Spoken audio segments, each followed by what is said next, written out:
early childhood education student.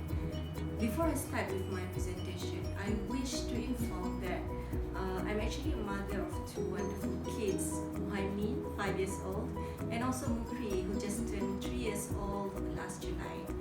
So I am not a professional early childhood educator, but my interest to pursue my study in this field, I would say, all because of my own children. You see, the more I learn about early childhood educations, the more I wish that more people in our society and community would be aware of the importance of supporting early childhood education. This is not only for our children but also applies to the whole nation, because children are our future generation. So we, not only as parents, but also we have the obligation to work together with our professional early childhood educators to support the learning process of our own children. So without further ado, for the purpose of this assignment, students are expected actually to discuss pedagogical approaches to teaching preschool children with particular emphasis on preparing a lesson plan with reading skills activity to support children's learning and development, and implementing the lesson plan by a teaching demonstration. So however, due to our current situation, as we are in the middle of fighting COVID-19 and also being not having the privilege as a kindy teacher, so it is difficult for me to get consent from any preschool principal to do the teaching demonstration of my lesson plan at a preschool. So therefore, I have engaged my own children for this teaching demonstration. So alright, before I show my video on my teaching session with my children, let me enlighten you with my lesson plan. During my research on preparing my lesson plan, I have taken into consideration of my own children's development, especially Muhaimin, who was an ex-premature baby at 31 weeks. And in terms of his developmental well-being, he had speech delay. He is still under follow-up with speech therapies, and he was only be able to speak in sentences at the age of 4, so with limited vocabularies and also fluency, as compared to his younger brother who has more auditory strength. So word sound is not a problem for Mukri. So as we all know, reading and writing are essentially our language skills. So reading aloud to a child has no doubt have a positive influence on literacy development. So according to Anderson, Hibbert, Scott and Wilkinson in 1985, the single most important activity for building knowledge required for eventual success in reading is reading aloud to children. So for this lesson plan, I choose to focus on interactive reading aloud for my children. I try to encourage them to be as interactive as possible by asking them to respond to questions, discuss pictures in the book, and make association with book from their past experience. So this is the book that I choose for them. It's actually a series. There's a series here. So the first series that I choose to discuss with them in this teaching demonstration is Controlling Your Anger.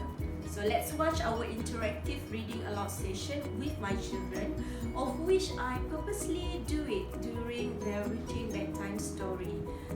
And usually our routine bedtime story will take about 10 to 15 minutes before their bedtime. Tak mahu pun. Okey, malam ni kita nak baca buku pasal Bagi adik. tajuk buku ni Controlling Your Anger. Tahu ke anger tu apa? Marah. Wah, hebat. Anger tu macam siapa? Angry Bird. Bukan salah macam cerita. Dia Nama angry. cerita itu apa? Matilda. Okay, ni kita tengok apa cerita ni ya. Controlling your anger. Maksud dia apa? Angry. Control. Control angry. Jangan Jangan marah. marah. Jangan marah-marah. Tadi dia marah-marah tekan sekolah. Ada main-main. Okey. Cikgu marah. Okey, dengar. Okey, boleh mama cerita? Boleh. Okey. Hana, ini Saliha. Ini Hana. Hana, have you finished using my pencil? Ask Saliha. Pencil. Pencil. Saliha tanya siapa? dekat ini nama dia Ali. Okey? Mama, pencil boleh padam. Yes, I have put it over here. Saliha kata dia dah letak, tengok muka Saliha tu. Dia kata dia dah letak dah pensel Saliha dekat sini. Ini Hana, ini Saliha. Yes, I have put it over here. Dia dah letak. Lepas tu Saliha cakap, wait, where is it? Dalam Cara cuba ikut apa? Wait, where is it? EP. Where it is? EP. It was here a minute ago. Tadi ada dekat sini. Dah hilang. Where has it gone? Mama, kenapa muka dia Tengok. Yes, muka dia apa? Confused. Dia macam tadi saya letak dekat situ. Tapi kenapa dia dah hilang? Dia confused. Macam Mimi punya. She could not see the pencil anywhere. Mimi Where it? Balik. tak jumpa. Tak Jadi dah jumpa. hilang. Jadi Okey. Mimi Tengok macam mana muka dia. Tengok muka dia, Dek. Ni muka apa ni? angry. Angry. Hana, I will be very sad Mama, if you lost kenapa my dia favorite angry? pencil. Kenapa? Sebab Itu kawan ini ke? Hana tu hilangkan pensel dia. See? Mana dia hilangkan pensel? Saliha.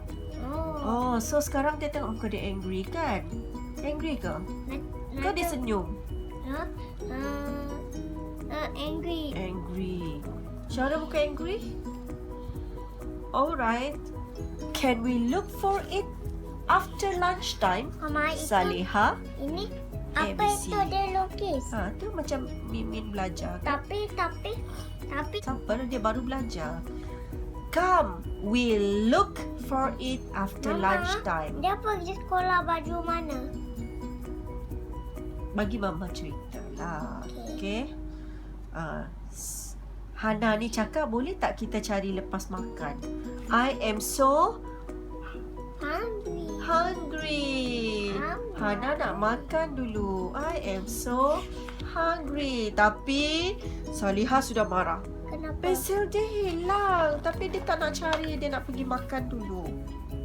Dia dah jumpa mana? Belum. Saliha could feel herself starting to get angry with Dia dah Hana. jumpa mana? So Saliha stopped for a moment and calmly said to her Kenapa friend. dia tak Dia tak jadi marah. Ya, dia tak jadi marah. Dia kata, no Hana, we have to find it straight away. That's the right thing to do. Mama, Dia kata kita cari pensel tu sekarang juga. kenapa? Untuk dah jumpa. Okay lah. Okay, let's look under the table. Tengok dia under. Anda. Under the table maksudnya apa? Cok. Di bawah. Di bawah Apa ni? meja. Meja apa dalam English? Pensel. Not pencil. Meja. Meja apa dalam English? Apa dia? Table. Table. Table. Pencil? English? Pencil. Pencil. This one is table. Dah jumpa. Dah jumpa. There it is. Yelled a happy. I am so sorry. Dia cakap minta. Cuba. Cuba dek. Dia tak marah. Okay, tengok Saliha knows that accident can happen at any time. Like when Ali accidentally knocked Mama, Saliha's ice cream Mama, from her macam ini hand. juga.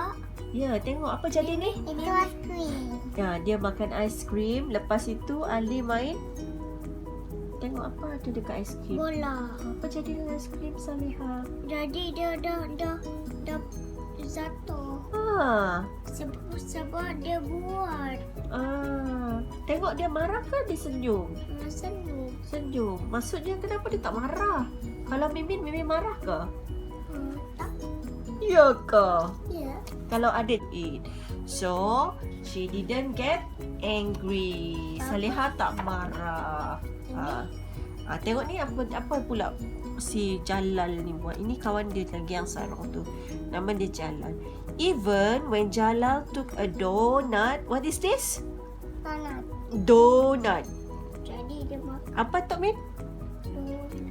Donut. Cakap kuat-kuat. Donut. Donut. Donut. Donut. Donut. Donut. Yes, betul. Tapi even when her friend was knocked down when they were all lining up at school, Dan dia ada jatuh. Mama dia ada jumpa kawan apa? Dia jatuh. Dia marah. Marah dekat dia. Tapi Saliha bagi tahu, janganlah marah. Marah tu anger comes from the syaitan. Syaitan yang buat kita marah.